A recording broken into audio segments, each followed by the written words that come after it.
especially in an 8-team league. Solid 8 to 9 point players are readily available in free agency, so you don't need to worry about having a backup kicker for a week 8 bye, or even a backup receiver.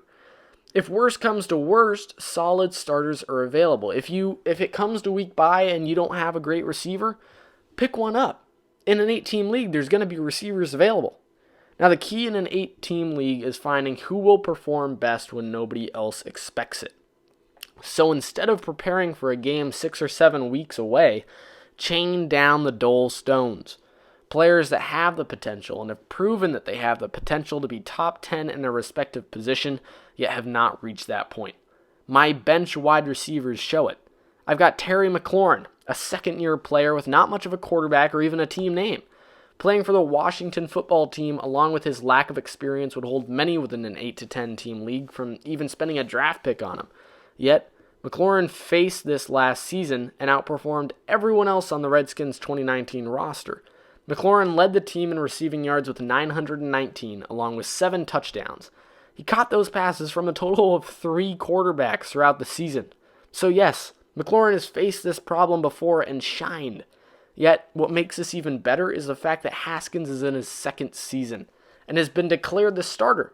Now, this doesn't show a whole ton, but what it does give us is a little more sense of quarterback security in terms of quality. Basically meaning, we can be a little more optimistic on the topic of Washington quarterback play quality.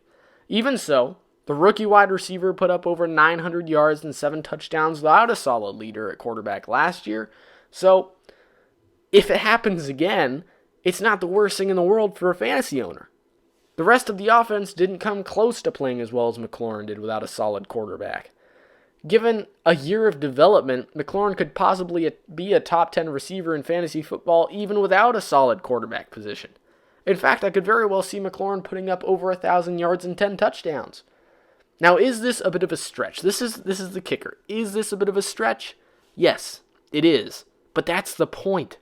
It's an 8 to 10 team league, and there is a solid starter talent available. I can pick up Danny Amendola. I can pick up a receiver who I know is going to put up 7 to 9 points, pretty much guaranteed on a week-to-week basis.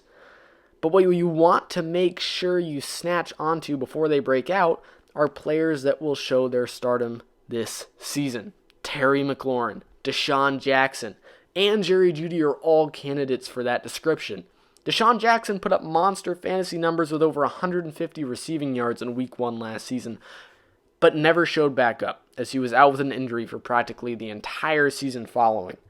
These players are wild cards, and we don't know if they are going to be a boom or a bust, but grab onto them when the stakes are low, and don't start them until they boom.